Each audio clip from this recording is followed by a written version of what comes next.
I hope you're ready for our next reality, which will cover high north and space issues. And there's not much to say from my end, but only to introduce the moderator of next session, Ms. Anu Fredriksson, who is the Executive Director at Arctic Frontiers, a well-known conference in the second best city of the high north. Thank you. Thank you, Andreas. One.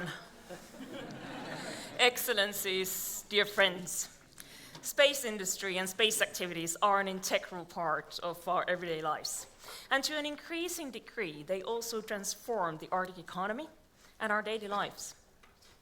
This is also an industry within an extremely rapid development, and also an industry within which Norway has managed to position itself as a country with complete space value chain. Within the next 10 years, we will see the launch of 10,000 new satellites. That is more than in the past 60 years. So the question arises, is this development too fast?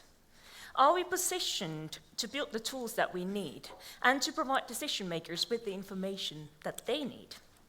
This session provides an update on the current developments on the space industry, of its opportunities and challenges, and its relevance for the Arctic and its communities.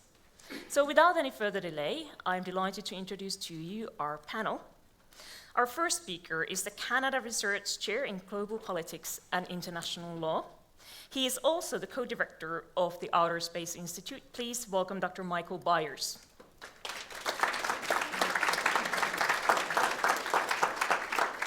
Our second speaker is the Director of People and Organization in one of the most rapidly growing companies with over 400 employees here in Northern Norway, KSAT. Please welcome Therese Christiansen.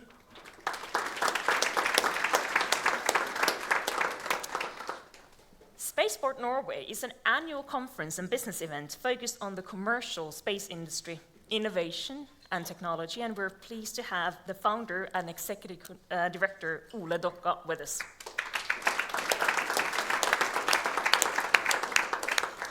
And our fourth speaker has held multiple positions during his 24 years at Andøya Space. He has also served as an officer in the Royal Norwegian Air Force and is engaged in local politics. Please welcome Vice President of Andøya Space, Kolbjørn Blix.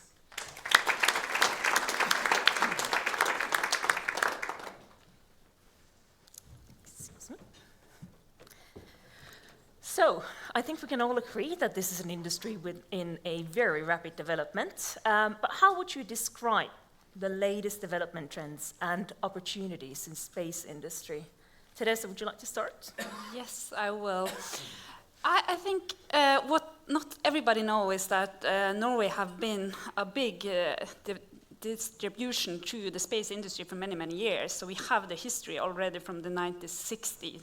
But what we are experiencing at this moment with that we have the whole value chain, like we are building satellites, we are doing missions, we are having Andøya who will make them fly in space, and also KSAT to provide with communication with the satellites as some of the different tasks that we do. We are in a really huge change, and this has been happening for some years, but we will see more of that the next year who comes. And for us who is working in the space industry, we think that Norway have to take a position by saying that we are a space nation, because we are leading in many of the areas regarding the space industry, and also that we are located where we are in the high north. Thank you. Ole? Yeah, there's a lot to unpack when it comes to changes, because there's so many things going on. But I think the three maybe main drivers for the development in the space industry we see today is the digitalization. That increases the value of what you can actually produce of data from space exponentially. You understand how you can use it. So everybody, every business sector will benefit from that. Then you have, of course, climate change and climate change actions. that I think, is particularly in the Arctics, we are really dependent on better decision making and understand what's going on. And the only actually solid sources of data that we can actually depend on for a lot of the variables we are measuring is from space. And the last one is, of course, security.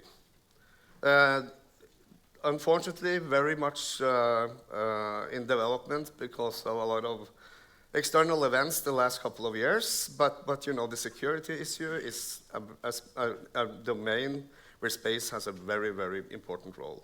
So everything is kind of driving towards those three themes. At the same time, we're getting more private capital into the space industry, so the pace is faster. Thank you. Dr. Byers, Michael, if I may. Absolutely. It's wonderful to be here back at the High North Dialogue. The thing I love most about this conference is the average age of the audience. This is a young audience, and space is going to define your futures. The dramatic increase in the number of satellites, just in the last 10 years, we've gone from less than 2,000 to more than 11,000 operational satellites in orbit. And the use of these satellites for communications, for Earth imaging, the sheer importance of Earth imaging satellites for agriculture worldwide. We can't feed the world without space.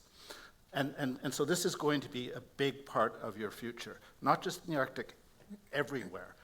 But the message I bring today is, although I'm a space enthusiast and I'm excited by what's happening in Norway and elsewhere, I also want to give you a message of caution or of precaution. So when I was young, we thought the oceans were so big that we could just dump garbage in the ocean. That the ocean would just take care of it because it was so big and the garbage was so small. And now we have a plastics crisis in the world's oceans. When I was young, we thought we could just pump carbon dioxide into the atmosphere. Wouldn't be a problem. The atmosphere is so big. So we'll just continue to industrialize. And now we have a really big problem. Well, space is another area beyond national jurisdiction. And we are just at the beginning of a mass industrialization of this area, especially low Earth orbit, between 100 kilometers and 2,000 kilometers from the surface of Earth. It's starting to get really busy. We're starting to see lots of debris. We're starting to see these thousands of satellites coming back into the atmosphere at the end of their lives and turning into hundreds of thousands of kilograms of aluminum particles in the stratosphere, which could have very serious effects on the ozone layer, for instance. So my message is, and Norway is not a place I criticize for this, because Norwegian space is actually environmentally conscious, unlike in many countries, but we are talking about an Earth-space environmental system. We have to be conscious that everything we put up is going to put more of a load on that system, and that we need to figure out how to develop space in a way that is safe and sustainable, environmentally sustainable, not just sustainable for companies, not just sustainable for militaries, but sustainable in the all-encompassing sense that we think about the terrestrial environment, the way we think about the air we breathe, the ocean outside. We can do this, and we can be smart, but if we're not smart, we will screw up space just like we screwed up parts of our planet. That's a strong message. We'll get back to that. But Ole, Andøya Space is really at the limelight. How do you see, from your perspective, the developments and the trends going forward? Yeah, Kolbjørn, apologies. As Therese just said, Andøya Space has been there since 1969. When I counted yesterday, before I left for the airport, we had launched 1,216 rockets of all known configurations since 1969. Mm-hmm. So even though some national media say that if we launch the Spectrum tomorrow, being the first European mainland satellite launcher, that is not the first time Andøya Space has launched rockets. But I would like to make a comment to what you just said about this possible pollution of the mesosphere. Because I wasn't expecting that, actually, because I was going to say it. Yeah, because I came from a meeting in Paris last week, and Norway, Germany, and Sweden, we are working on a possible program to monitor that pollution. And it's very important to do that, but also to get a baseline before it really starts to happen. And since Andøya Space is going to be a part, hopefully from tomorrow, launching stuff that is going into orbit and not suborbital, we have a responsibility to try to accommodate something that can look into what we are contributing to. Just to say, I'm very glad to hear this because the only sampling of stratospheric air to study this problem has been done by NASA using a high-altitude plane in March 2023 over Alaska. And because of the Trump administration's cuts to science in the United States, that sampling will likely end. So Europe, if you're stepping up, congratulations to you. So we could hear that Norway really has done a great job in developing the entire value chain in space industry, just like you mentioned, Therese. How come this came by? Is there a comparative advantage that Norway has, or is this a result of conscious work? And I'm first and foremost asking my Norwegian panelists. It is the location. The north is a really good place of doing this type of delivery of services. So, for instance, Tromsø was the first place where we had our ground station, and the second one was in Svalbard, in Longyearbyen. And that was actually a collaboration between us and NASA. So we have been working with them for many, many years. And it's all about how the satellite is moving, because they are moving over the polar areas of the world. So we are there because it's a really nice place to talk to satellites and get down the critical real-time information that we need to also monitor and look for climate changes as well. I think the geographical advantages is obvious for companies like KSAT and also, of course, the operations on Andøya, which is very much dependent on the Arctic location and the closeness to polar orbit. But Norway is more than that. So we have a lot of technology companies all over the country that delivers new technology, electronics, mechanics to the space industry and has been doing that for a number of years. And I think the background for that is, of course, we are a nation with fairly high education level. We are a rich country that can, invest in research and development of new things. So it's not only the geography that dictates what we are doing in Norway. And I would also like to say, I mean, the political kind of phrase is that we have the whole value chain. But to be honest, we don't have a launcher yet. We have a place to launch, but we don't have a Norwegian launching company. So, to the young guys out there, please establish a rocket company so we can actually tell this story with even more conviction. Thank you. Well, you mentioned the competence that exists in Norway, but Kolbjørn, you have also spoken about the need for supply chains and the work that you do in Andøya to deliver the upstream activities. Can you mention more about that, please? Yeah, I think also to comment on what Ole just said, there is in fact now a group of students, it's an organization of students, technology students in Norway, that are making rocket motors, and they are doing heavy development. And the way they have put this forward to the community has really set the ball in motion. So Andøya Space, the government, the national space community of businesses like the ones Ole is representing, we have to step up and we have to listen to them. And we have to create an environment where they can continue to develop rocket motors or rocket technology and test it inside Norway in secure ways, in the same way that we launched the big rockets. So it's very important. I'm so happy you brought that up because I wasn't actually planning to tell it, but of course Norstech and the guys behind this project is representing kind of the whole new young generation. And to your comments, Michael, they're also thinking about the whole life cycle. Environmentally sound, they take accountability for all the steps. So I'm kind of hopeful that, the next generation of engineers and designers and constructors will actually think about the whole life cycle of a space vehicle, which I think is important in order to address the concerns we have. Michael.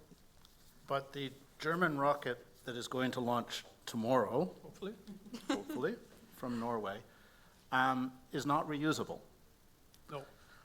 Unlike SpaceX Falcon 9 rockets, where the first stage, the big stage, can be steered back towards the launch site or towards a barge in the ocean, landed on 4 legs, and then used again dozens of times. Every other rocket launcher in the world throws those rockets away.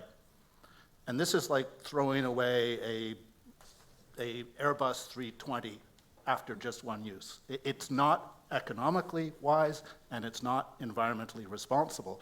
So let's have a Norwegian launch company that develops the second reusable rocket in human history. Totally. Yeah, I agree with you. The Spectrum isn't reusable. But in the meantime, we are working with other companies on smaller rockets to start there, so that maybe the scientific sounding rockets, as we call them, that they can be reused. We are also building the Norwegian sounding rocket payloads that in July we are launching one for University of Tromsø to go up into the mesosphere to catch noctilucent cloud particles. That is reusable, so we will reuse the payload when it lands in the ocean. So small steps, but I agree with you, we should get there sooner than later. We've heard a lot about Norway and what we do in this country, but do we do it on our own, or how well integrated are we with the global, European stakeholders and markets? I can start. I think it has been kind of the story for quite some time that we are very much integrated in the European space ecosystem. As suppliers, as vendors, not in prime roles like leadership roles. I think that will change now if we get a successful launch tomorrow. The world will actually start to see Norway with a different perspective, because then we are a launch nation. Even if Kolbjørn is obviously completely correct about we have been launching rockets for many, many years, we are now launching to orbit as the only country in Europe. So that will be very different. At the same time, we have a strong position as an ESA member. We are increasingly taking new EU memberships, and we also have substantial transatlantic projects in progress. So I'm not saying that Norway is a huge space nation, but I agree with Therese. We should say it every day. We are a space nation. And since I started working with the space industry in 2016, the industry in Norway has actually doubled in size. From 6-7 billion Norwegian kroner a year to approximately 12-13 billion Norwegian kroner a year. So that is actually substantial. It's a double in a few years. So, who knows where the limits are? I don't think they are anywhere near us yet. Teresa. And we can also say that many people probably thinks that the space industry is really, really huge, but it isn't.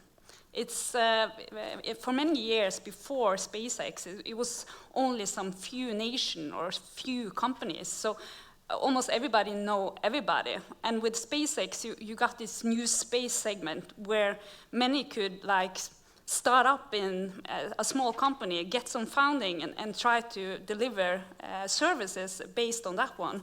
So SpaceX have been a huge part of this new space segment. And also, if you take away KSAT from the new space area, then the next companies have 10% of the market of getting the data up and down from space.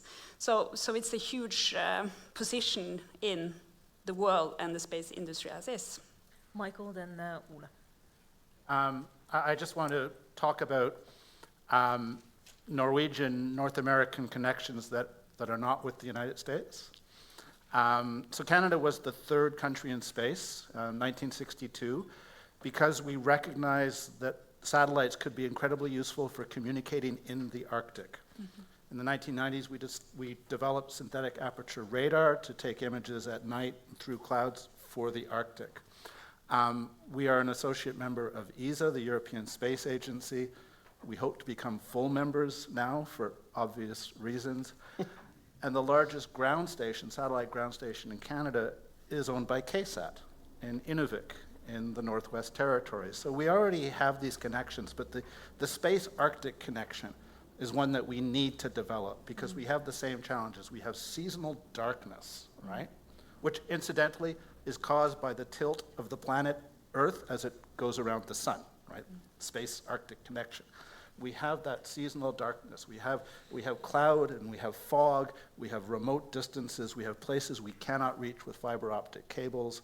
We need to understand climate change. We need to improve our fishing industry in terms of its knowledge as to how to be efficient, how to manage fish stocks.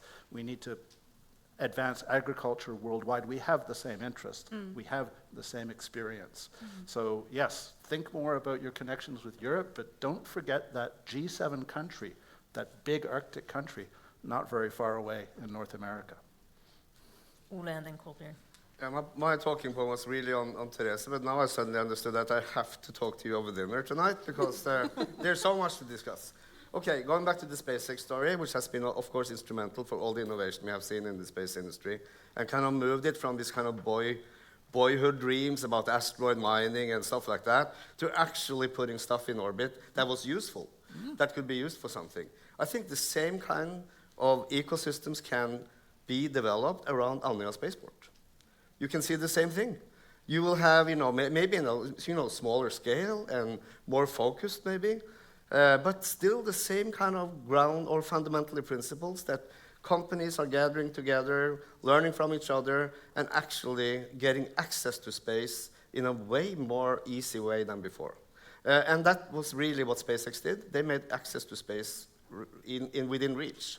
So I really hope for that launch for tomorrow, because that will kind of set the new course a little bit.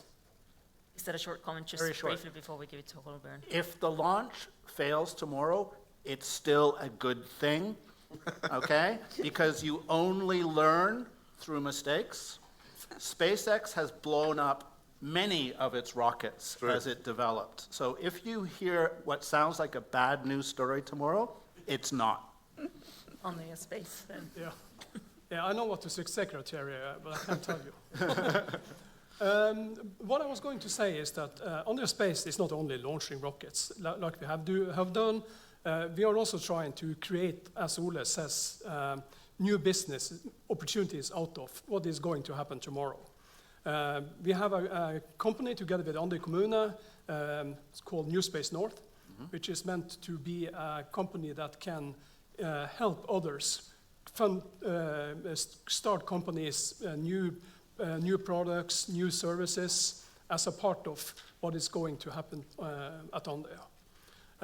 And for Canada, I can inform you that since 2011, we have had a Norwegian-Canadian student rocket program called CanRock, and has had over 300 Canadian students launching rockets, building rockets and launching rockets from Andøya, and it's still ongoing. We love Canada. We love Canada. We love Norway. Now we've, I'm glad that there is mutual agreement on that. Now, we've spoken a lot about the opportunities already, but Michael, you alluded to this in your opening remarks. Is this risk-free? No, there are lots of risks, and what we do at the Outer Space Institute, which is actually a global network, it's not based at any particular university or any particular government, is we try to identify risk. Because there's so much enthusiasm in the space industry and in governments that they want to get to these goals and they don't want to hear about bad news. We're the bad news people.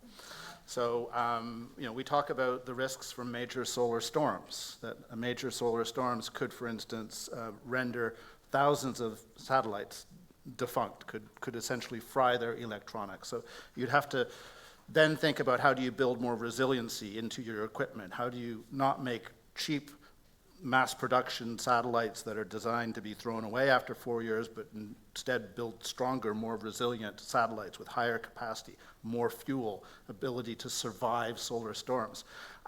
We talk about human threats.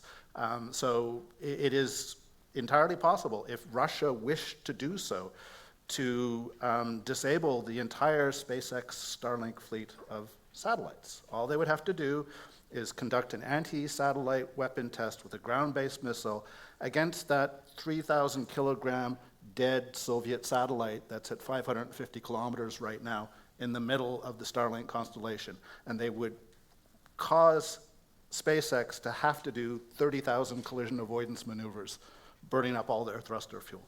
They could cause chaos in low Earth orbit, right? So there's always a security risk that is attached to the safety and the sustainability and the accessibility of that.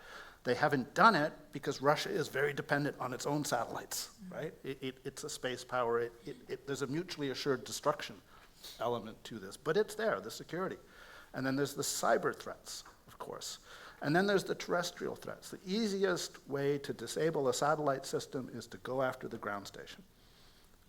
The ground station at Svalbard, the largest in the world, is connected to the Norwegian mainland and therefore to the global internet by 2 subsea cables. That's a point of acute vulnerability. I know KSAT has been working really, really hard to develop some redundancies, some alternatives to that, but it's something to be aware of, right? You cannot depend on satellites just like you cannot depend on the electricity being on tomorrow, right? You need to be thinking, what are your backup systems? Think about Heathrow Airport. It was knocked off of service for 24 hours because they had a single point of failure, right? The space industry is like that. So how can we not only be more environmentally sustainable, how can we be smart and build in resiliency? How can we plan for bad days and not just for good days? And this is ultimately the job of governments to say, look, we want a vibrant, healthy Norwegian space industry. And I would say yes, but you also want the most resilient, the most advanced. You want the space industry that's going to survive the solar storm. Your competitive advantage in the long term is to have the most robust systems, the ones that will be the strongest and will last through the bad days and not just the good days. Kolbjørn, how's security taken into consideration? Yeah, as you said during the introduction, I've been working at Andøya since 2001. Back then, I think we were 40 employees. Now we have passed 200, rapidly increasing. And I've seen a change in security when it comes to my side of the business. From a time where not everybody had their own laptop. Now everyone does, but you don't have any administrator rights on it.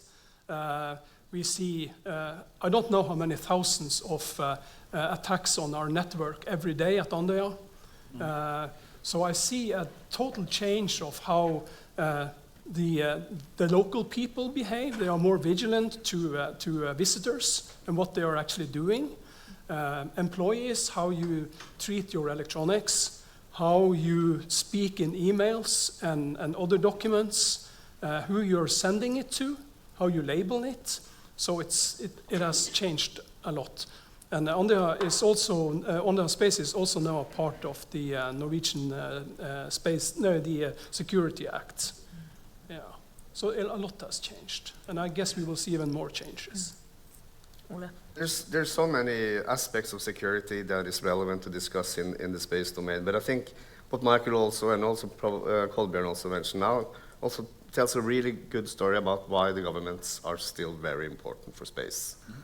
To regulate, to ensure that we have the right kind of framework conditions, to demand a certain level of precision and security from all the actors. Mm. I think the government is super important also in the future. The reason for mentioning it is that the new space kind of paradigm was like, now we have all these private investors that can invest in these space companies and it's going to be fantastic. Well, it's not fantastic if it's not responsible. Mm. And I think the government has a very particular role in not only being the responsible kind of framework establisher for the industry, but also actually being more active as an owner, as a driver of this, because it is really critical infrastructure for all of us.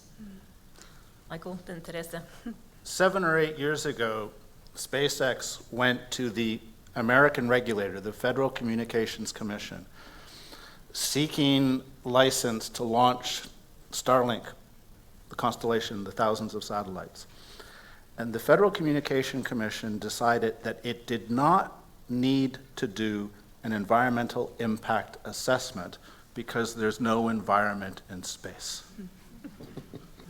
This is a big reason for the problems we have today, right? The regulator did not do its job. And now we have a space debris crisis. Now we have a possible atmospheric chemistry crisis. I could go on. We may have a casualty risk crisis because SpaceX said that their satellites would burn up completely. We're now learning that they do not. So some bits do actually hit the surface. Don't worry about it. You're far more likely to get hit by a bus. But these sorts of things were not thought of by the regulator. And the regulator was incentivized by governments who wanted industry to thrive.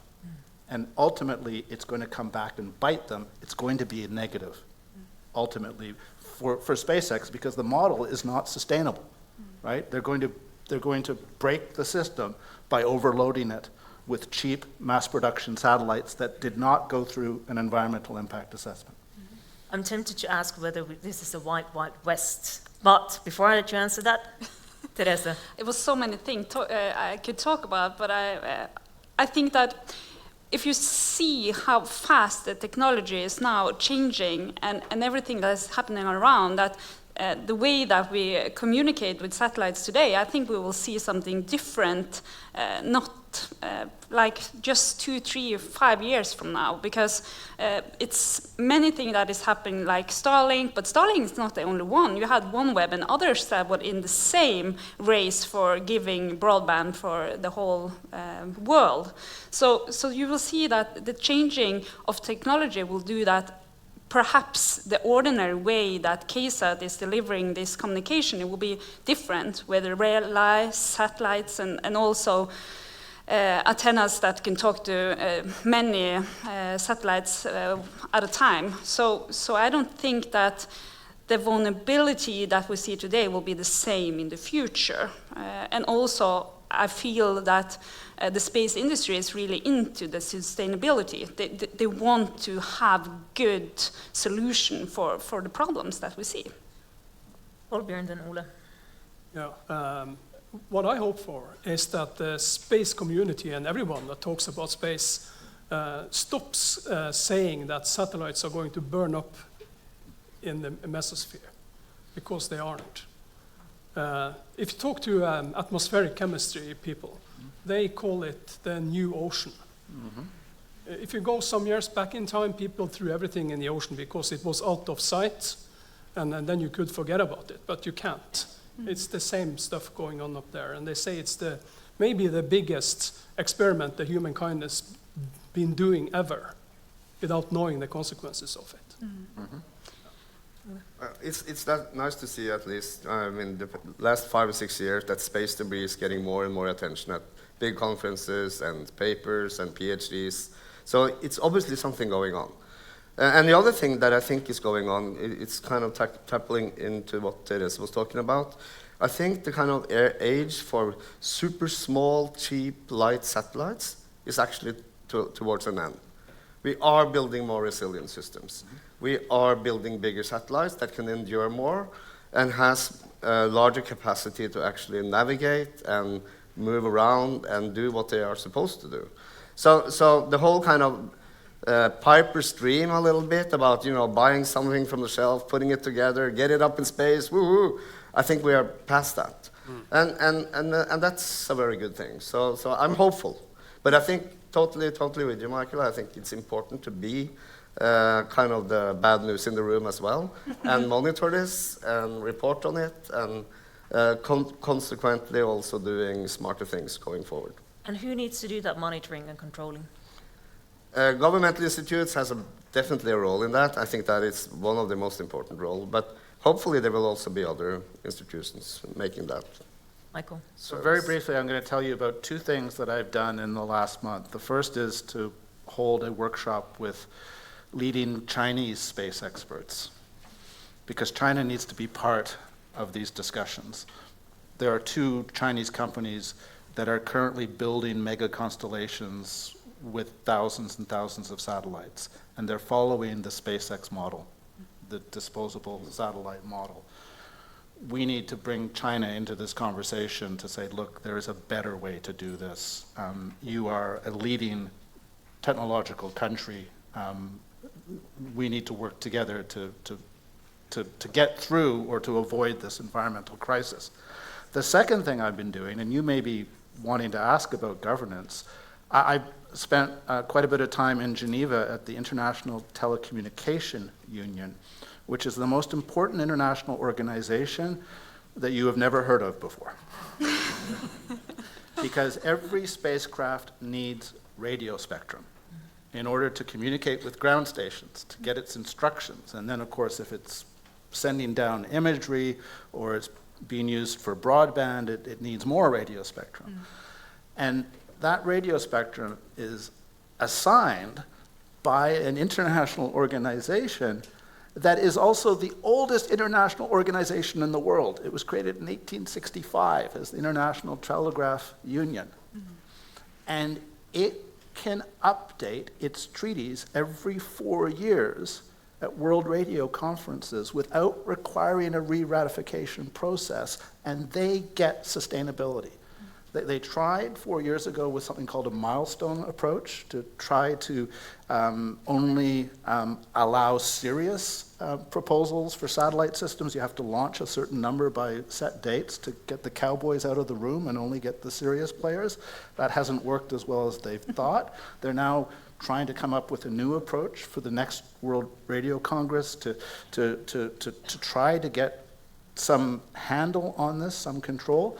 Now, the really good news is that the ITU has 194 member states because it's a specialized agency of the United Nations. The whole world is there. So I'm not saying that they're the solution to everything, but when someone says to you that space is a wild west, it's just a bunch of countries competing with each other, no. We've actually got the tools if we have the political will to use them. Yes. Yeah, I just, it's really interesting. And as well, back to the time when we just throw all of the garbage into the ocean, KSAT is actually looking into services to monitor and provide image of where this garbage is.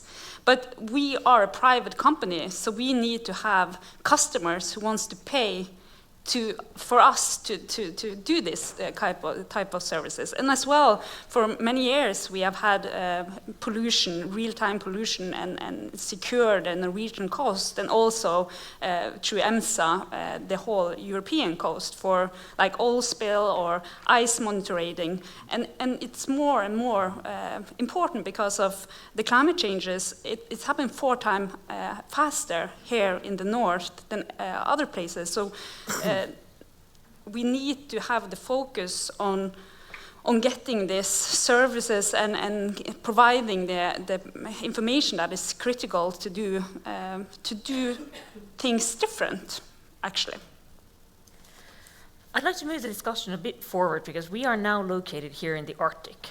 And I would like us to discuss what is the impact of space industry in the development of the Arctic and the lives of the people who live here in the region. Michael, do you want to get started? So Canada is a lot bigger than Norway.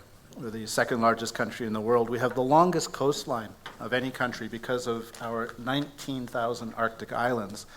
And many of our northern communities are on these islands. So not only do you have distance, you also have ocean to deal with. So satellite communications have been essential for half a century. But they've all come from geosynchronous orbit, with satellites 35,000 kilometers above. And not only that, but because these satellites are over the equator, the further north you get, the less good the signal becomes. And so satellites in low Earth orbit are a game changer for northern Canada. And SpaceX is the first truly available, affordable system. There were satellite phone operators like Iridium that could be used by governments and prospectors, but Starlink has made it accessible to everyone. And when you go to these northern communities, I was in Cambridge Bay just a few months ago, and every second home has a Starlink terminal outside now. And so all of a sudden you have lots of new small businesses because they've got broadband all of a sudden. They can access customers around the world. You've got improved education. You've got improved healthcare. And I have to mention this, you've got greatly improved computer gaming, okay? So it's also recreation, right? It's not, but it all of a sudden these people who live in these northern communities are part of the rest of the world. So it's very, very powerful. Now the problem with SpaceX, not only the environmental risks associated with SpaceX, but you probably know that Elon Musk is not the most reliable person in the world. And he saved the Ukrainian military in March 2022 by providing SpaceX coverage and ground terminals very quickly to help deal with the Russian invasion. But then in the fall of 2022, he turned off Starlink coverage over the Black Sea because the Ukrainians were putting Starlink terminals on small rib boats with 350 kilograms of high explosives, and these drone boats were going out and killing Russian warships, and Musk was persuaded that this was dangerous, so he turned it off. And then just a few weeks ago, apparently US negotiators threatened to turn it off again over all of Ukraine unless President Zelensky signed an agreement on critical minerals. Well, back in the fall of 2022, the Canadian government looked at what happened in Ukraine and said, well, this is unacceptable. We can't rely on SpaceX anymore. And they immediately gave Telesat an additional $1 billion to support the development of the Lightspeed constellation. So national assets that are not reliant on big American companies, right? That has now become a national security issue. We need our own satellite systems, we need our own ground stations, we need our own technologies. We can't be dependent on computers in the United States. I'm thinking here of the F-35. Someone was talking about a kill switch. There's no kill switch, but if they don't send us the computer updates, then the F-35s will not be perfect anymore. Those vulnerabilities are things we're going to have to cut, and we're going to have to cut them with regards to all technologies now. Not to say we won't use American technologies, but there always has to be a non-American redundancy from now on, because we've seen what Musk can do, and we've seen what Donald Trump is willing to do, and that's a big game changer. So I am a bigger supporter than ever of the Norwegian space industry, because you're not American. And how do you contribute in the region, Kolbjørn? We are hopefully going to contribute by launching satellites that can do even more than the ones that are up there now are doing. Due to the communication with the satellites, depending on where you're living in the Arctic, you can get high-speed internet. More and more people are getting it in their homes. That can lead to more jobs. You get services from the satellites that make your life easier. I think many of us can't imagine a life without everything you can get from the mobile phone, for example. As I mentioned earlier, Andøya Space hopes that we can contribute to more business, not only local in the region of where Andøya Space is located, but in Norway in general. The ripple effects across the country. Ole? Yes. Yeah, I mean, I also hope for those ripple effects, of course, and I think they will extend far beyond Andøya. Yeah. And I also think that the most important thing, maybe with the new capacity we get on Andøya, is that we will be an important piece of the puzzle that the European space ecosystem needs. And then I include Canada in that, Michael, because I think we could play a role in that. The autonomy, the self-sufficient, the capacity that we can build based on a spaceport like that is, of course, a very, very important thing right now. And also, I think, we're not going into politics. It is a healthy perspective to make sure that you actually have autonomy, that you have control, that you are not dependent on a lot of partners that you don't completely can rely on. That's a bad position to be in. So. Quickly from Therese. Yeah, but I also have to say that the US has the biggest market for space industry, so they are important equally as Europe and Asia, because it's so much happening around the space industry all over the world. So we are depending on having good partners and also be reliable and have services that people expect will be delivered on the time where it should be delivered. It's critical for weather. If you go into yr.no and you think that it's just your phone who is providing that data, it's not. It's from antennas from KSAT, almost all over Europe and for all the American as well.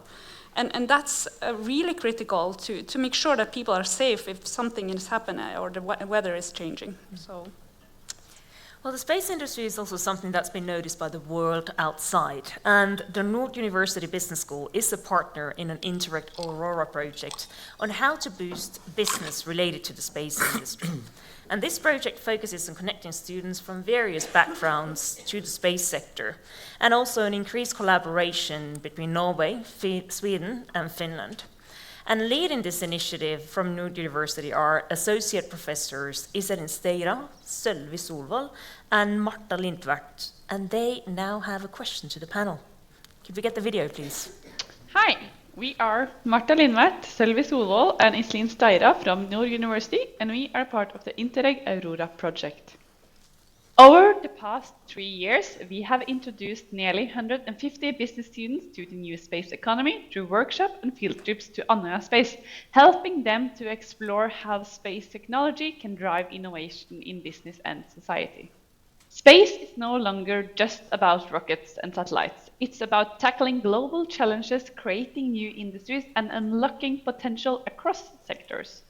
As Norway's space industry expands, so does the need for diverse skills and competence beyond STEM and business. So, here is our question to you.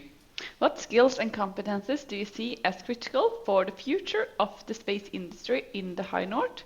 And how can we better prepare the next generation to meet these needs? So, Ole, then Therese. My favorite topic. Yeah, mine as well. No, I run Spaceport Norway, and since 2019 I've been supporting thousands of students into the conference, and I'm sponsoring Norse Tech with both money and competence and everything, because I see how much it actually means to them. So the short answer to that question is we need everything. It's not like you only need technical engineers anymore, or chemists for fuel, or physics for calculating orbits or whatever. We need actually all the disciplines. So I think the most important thing is that you really have the motivation that you need in order to go into this business and learn how you can be useful. Going back to the first sentences from Michael here, talking about sustainability and how we have badly treated the ocean, I think we are in the same kind of landscape with space, that you really need to understand the problems and the challenges you face on Earth in order to create a space service that can be a part of the solution. So that's why I'm saying that all disciplines are relevant. This is not an industry that is hard to get in anymore. The next 5 to 10 years, over 70% of the workforce in the space industry will be retired. So, there's going to be openings.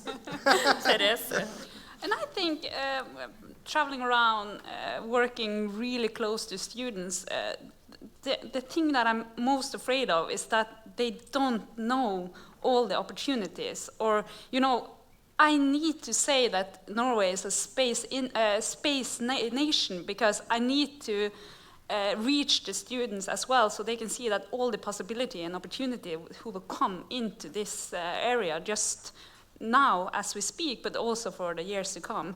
And I really hope, I'm working with a group in Trondheim in NTNU, it's called Orbit, they are a student organization.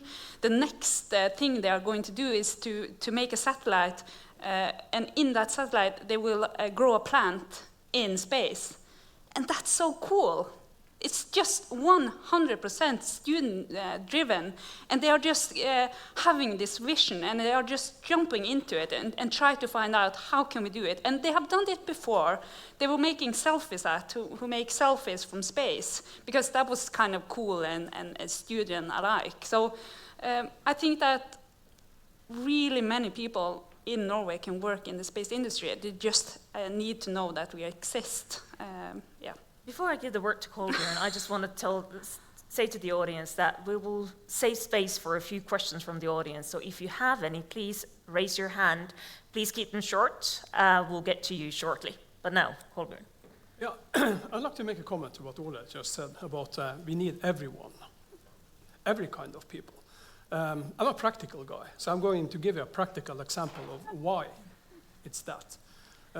When we have a rocket launch at Andøya Space, that is a rocket that goes up typically 1,000 kilometers, so twice the height of what Spectrum is doing tomorrow. To do that, we need, let's say, between 30 and 40 people, depending on the project. And after the rocket is launched and everything hopefully went very well, we have a meeting where everyone is talking, how did this go? What did we learn from it? During that meeting, very often you see some people sitting in the back, being very quiet, keeping their hands closed. I like to address that when I have those meetings. Bring them to the table, because who are they? They are the reception people, the people that clean the floor, the cooks. All those people are an equal part of a rocket campaign, because without them, there wouldn't be one. Exactly. Yeah. Michael. So I'm really big into not just interdisciplinarity, but transdisciplinarity, because I think that the true leaders in space will be the people who have a good understanding of multiple disciplines. So the aerospace engineer knows about the International Telecommunication Union and knows about basic principles of environmental law and has an understanding of orbital dynamics from astrophysics, right? This is a completely different context. The laws of nature in space are different from what we're accustomed to. One of the most exciting and difficult things that I have done in the last 7 years is to learn a lot of astrophysics. I suggest that you learn your physics when you're young and not when you're in your 50s, because it's been very, very challenging, but utterly essential, because most people who come to space from law or policy think that all orbits are perfectly circular, that they all go in the same direction, right? Just basic misunderstandings like that limit their ability to have serious conversations with people from other disciplines. So this is an area for generalists. You can have a specialty, but do not be stuck in a silo. Space is complex, it's interconnected. It's connected with the Earth environment, it's connected with governance, it's connected with industry. You need to understand economics. The true leaders will be the people who have a grasp of the big picture. Quickly from Teresa and Ole. Yeah, and also I think that 70% of the company is probably engineering, STEM, from very different areas. The most important part is to actually work in team. We have probably some of the best people in some field in the space industry at our company, but we are talking about great teams who can take a really complex problem and find a solution for that one. So that's also, but it's not always the most important part to have high degrees, because if you cannot work in a team, it can be really difficult in this industry. Just a short example on, I obviously see the need for actually having physicists on board. But the whole generalist idea, I think, is strong, because you need all these disciplines in order to get something going. And you need a very solid understanding of what you're trying to solve. This student team we talked about, they launched a rocket from a small place on the west coast of Norway last summer. And it was like 40 people with very different role. And you have a law major was handling all all the permits and stuff like that. You have HR people, That's you me. know, concerning on the teams and putting the teams together. And these are students, 24 years old. They understand this. So again, I'm hopeful that we will see a lot of good people going forward. Great, and now I am hopeful to see some hands in the audience. So let's take a question here from the middle, second row, please. And then we'll take one question at the back, the gentleman at the back with the hand risen. I think we have time for two, but please keep them brief. There you go. Hello. Oh, wow. My name is Hannah Bissett. I am with the High North Dialogue Academy. And my question is about noise pollution. As we've talked about today, and for the variety of days I've been here, we talked about how the Arctic and the High North is a very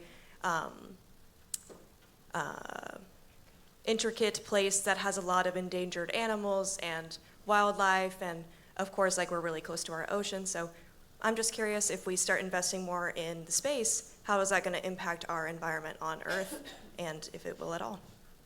Thank you. Let's take the other question in the back, please, as well. Good afternoon. I'm Harold Hagen from Space Norway. As some of you may know, yesterday was a big day in the Norwegian Parliament. We got a parliamentary decision on getting new cables to Svalbard, so there will be 2 more. And in addition, there will be cables to Jan Mayen.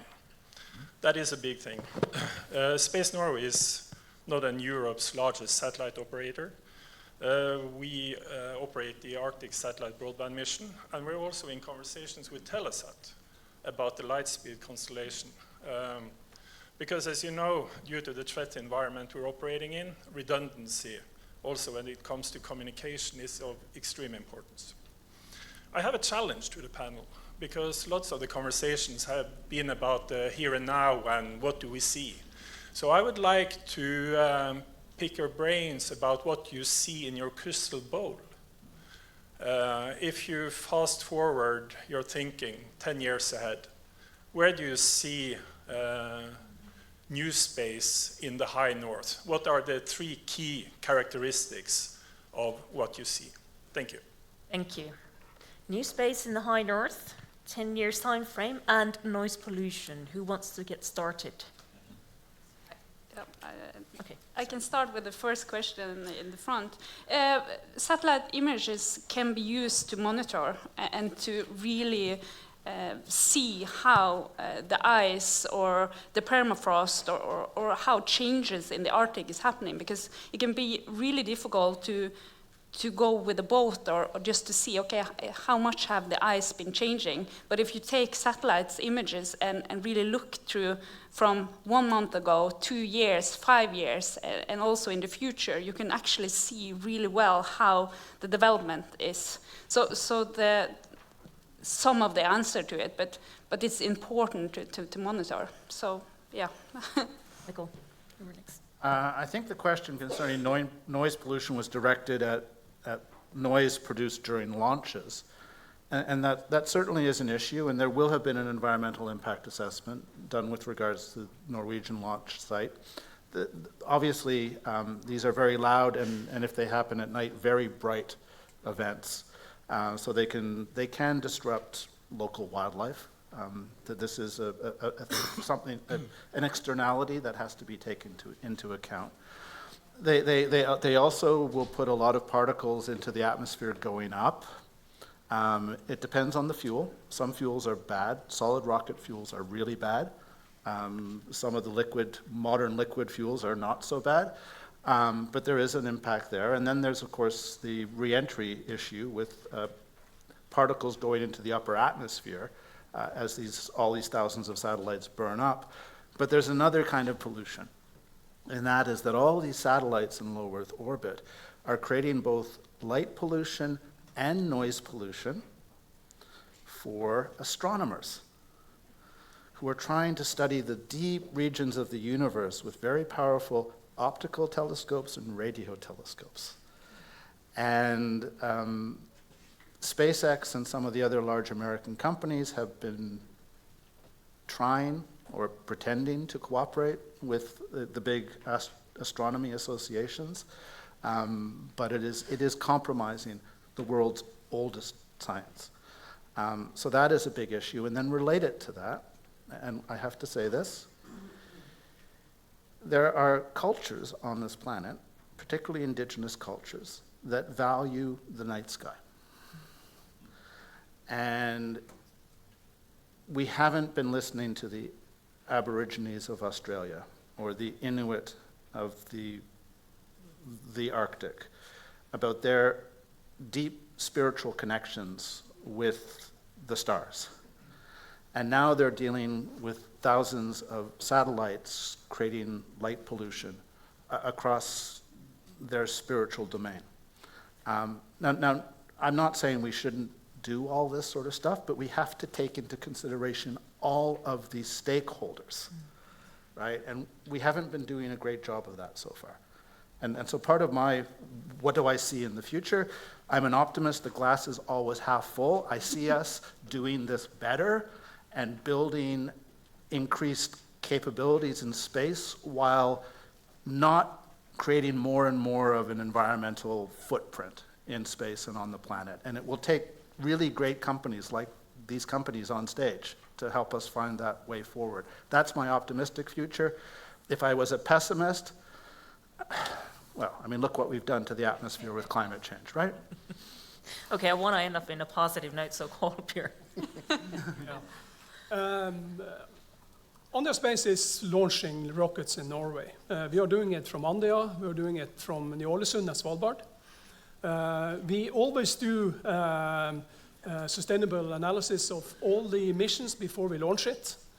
A couple of years ago, we did a major sustainable evaluation of a complete sounding rocket launch on Svalbard because it was a fear in the environment in Ny-Ålesund that Andøya Space was a polluter. The report showed that we are not. When it comes to what is going to happen maybe tomorrow, it has been a huge job for Andøya Spaceport to evaluate things like how is the noise down in the different levels in the ocean north of Andøya. We have an intense cooperation with not only the local fisheries organization, but also the national ones that are going to do a research experiment to see how this is going to affect the life in the ocean. So we are taking it very serious. Thank you, and the pre-final comment goes to Ole. Thank you very much. I see we are past time. Just a quick reply to the Space Norway question. I think the 10-year perspective, you can actually choose, do you want to be optimistic or pessimistic in that regard as well? So if we do the work, I think we will see a growth in the industry. It will be a lot of accountable, responsible companies doing the right things. If we are not doing the work, who knows? So thank you all for engaging. Thank you for the amazing panel. Final words. This industry needs everyone, but study your physics young. Enjoy your break.